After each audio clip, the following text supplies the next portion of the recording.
मैं ओम प्रकाश लड्डा मूलतः सरवाड़ का रहने वाला हूँ और अजमेर से अभी मैं आया हूँ। अजमेर में कार्यरत हूँ, रेलवे से रिटायर्ड हूँ। मैं पिछले 3 दिन से ये जो शुभम प्राकृतिक चिकित्सालय गुलाबपुरा में है उसके अंदर चिकित्सारत हूँ।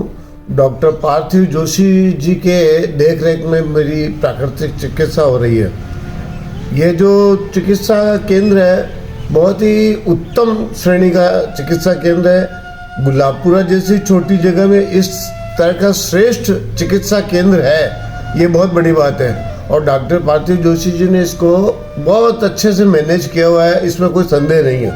मुझे जब मैं यहाँ आया था मेरी एडी में दर्द है, मेरे कंधों में दर्द है, मेरे शुगर बीपी आदि कई बीमारियाँ मेरे को घेरे हुए हैं। लेकिन मैं जब से यहाँ आया 3 दिन से चिकित्सारत हूँ और मेरे काफ़ी आराम भी है। और जबकि 3 दिन में नेचुरोपैथी में ये सब होना, ठीक होना बहुत मुश्किल है, लेकिन मुझे काफ़ी रिलीफ महसूस हो रहा है। यहाँ जल और वायु, अग्नि और मिट्टी जो प्राकृतिक चीज़ें हैं उनसे इन सब चीज़ों का इलाज किया जाता है।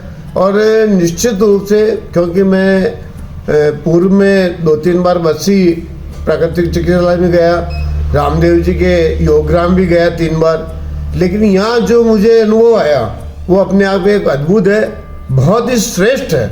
इसमें कोई संदेह नहीं है कि अगर जिस तरह हम अपनी मोटरसाइकिल और कार की सर्विस टाइम से टाइम कराते हैं तो वो धोखा नहीं देती है, वो बढ़िया चलती है। उसी प्रकार अगर हम इस चिकित्सा पद्धति के द्वारा हम अपने शरीर की सर्विसिंग कराते रहें, मैं सोचता हूँ कम से कम 7 दिन के लिए यहाँ कम से कम 7 दिन के लिए आना चाहिए। और भी कई लोग यहाँ एडमिट है, एक मिसेस लड्डा है और एक मिसेस चौधरी है। इनसे बात करने का मुझे अवसर मिला, उनको काफ़ी रिलीफ है। मिसेस चौधरी के सर्वाइकल का ट्रीटमेंट चल रहा है और सर्वाइकल में 3 दिन में बहुत रिलीफ मिला उनको, उन्होंने खुद में मुझे बताया।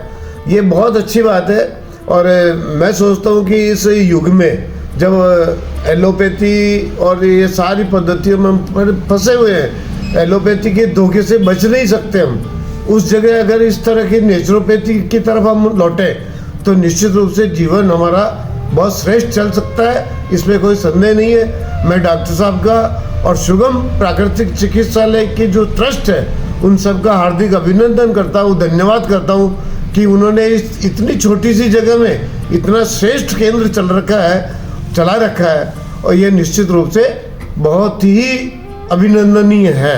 धन्यवाद।